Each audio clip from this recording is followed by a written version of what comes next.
It's an innovation-driven platform that enables us to refine a wide variety of materials. It's not just about the rare earth magnets, and honestly, most of our defense primes don't need neodymium iron boron magnets. They need all these other materials that are mostly refined out of China today. All right, welcome back inside our proactive newsroom. And joining me now is Mark Jensen. He is the CEO of American Resources Corp. And Mark, it's great to have you back again. How are you? I'm doing great, Steve. How you doing? Good, good, good. So big news out for the company today with your ReElement division of your company, talking about now achieving a major milestone with tungsten. So explain to everyone a bit about tungsten and what this milestone is. Yeah, so tungsten is a product that's used very heavily from the defense industry. It's a very hard material, heat resistant.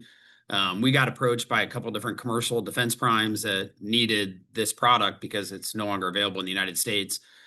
So we quickly went out and sourced material as we announced last year. And then we're able to take a 29% mined concentrate and refine it all the way to 99.9%. Yeah. So obviously this is kind of what the company does. I mean, you sort of solve problems, and this was a key one, obviously, for what's going on around the world.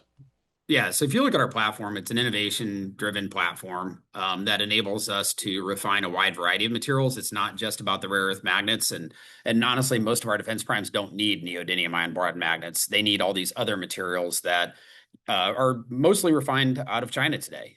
So what we do is we get approached by customers, and then what our plan is, as we get approached by them for certain needs, we go out and source those materials, and then quickly turn it around and develop those flow sheets to be able to produce it economically, and then once we get enough demand from our customers, we'll build another production line.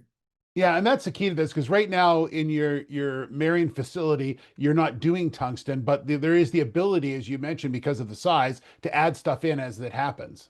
Yeah, absolutely. So we got 4 production lines being built right now in Marion. First one will be up and running this summer, and then scaled in every month thereafter. But we are already looking at 2 different production lines, one for lithium carbonate, and then tungsten could be the 6th production line or even the 5th, depending on how quickly our customers step up and give us orders. I mean, that's for us, it's a commercially different process. Obviously, we want to support our defense industry, given our backgrounds, a lot of brothers in the military and everything else. But once we get a clear demand signal, then we'll build the production line. And thankfully, given the infrastructure involved already up there, it doesn't take that long to build another production line, where if you're using a solvent process, it would take years to get permitted alone. For us, it's months.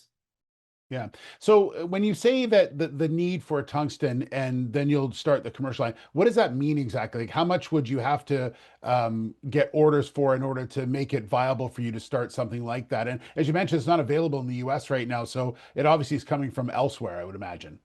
Yeah, absolutely. So we source from overseas partners, and that's really with a lot of our products. I mean, if you look at there's no economic rare earth mine in the United States. Yeah. So we go source that material from Southeast Asia and Africa, with really good partners. And similarly with tungsten concentrates, we've sourced this material overseas and developed economic partnerships with these overseas partners, where we're actually creating economic diplomacy, creating value for them, but at the same point, securing the long-term structure for our customers.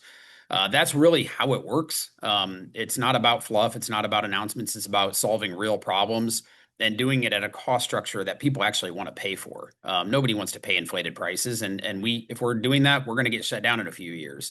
So we care about competing based on Chinese cost structure and doing it economically. Now, volume-wise, we don't need that much. We don't need that big of an order. We could build small production lines, or we could build really big production lines. It all depends on what the customers actually need, and what the economics of it are. I mean, obviously, we're a for-profit business, but we want to make sure that we deliver a good price point to our customers, not only for the short term, but also for the long term. It sounds like flexibility is really key in the industry you're in. Oh, absolutely. I mean, look at it. It's the industry is just developing. There's been a lot of announcements by a lot of people. We'll see. Hopefully, there's others in the industry that compete the way we are going to compete. But it's all about the economic-driven philosophy of being economically viable for the long term, in any administration, in any environment. And that's really what's unique about our technology, is the efficiency and the flexibility of it, and the ability to modularly scale it over time. That's a complete game changer to the industry.